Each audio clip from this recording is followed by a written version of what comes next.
800 CHAB is proud to present Ask the Expert. Here's Rob Carney.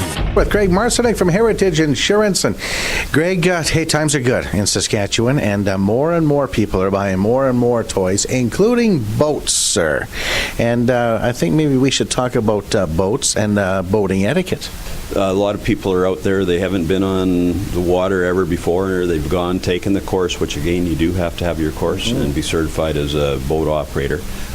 So good idea. First of all, when it comes to insurance on boats, it's a good idea that you should consider buying a separate insurance boat policy versus just adding it to your homeowner's policy. And the reason being is that a policy specific to a boat will more than likely provide marine-specific risks, such as wreck removal or even environmental damage. So that's something that I do recommend for a lot of the boaters out there.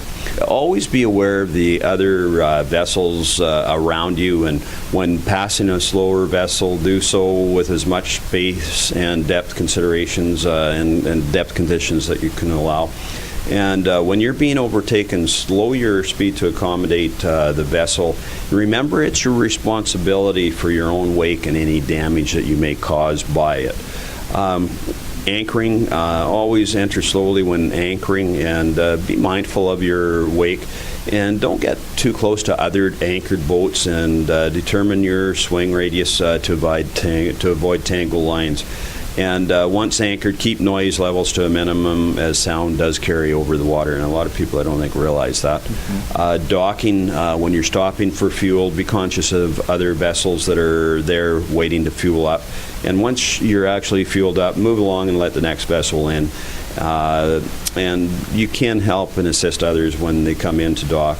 Onboard guests, this is something that everyone should be doing, is before you leave the dock, ensure that there are, number one, sufficient number of life jackets, and also that they are the appropriate size for your passengers. Whether you have young ones on, make sure you have a jacket will fit the young person, or if you have some people that are either larger, make sure that you have one that is good for their weight and their size.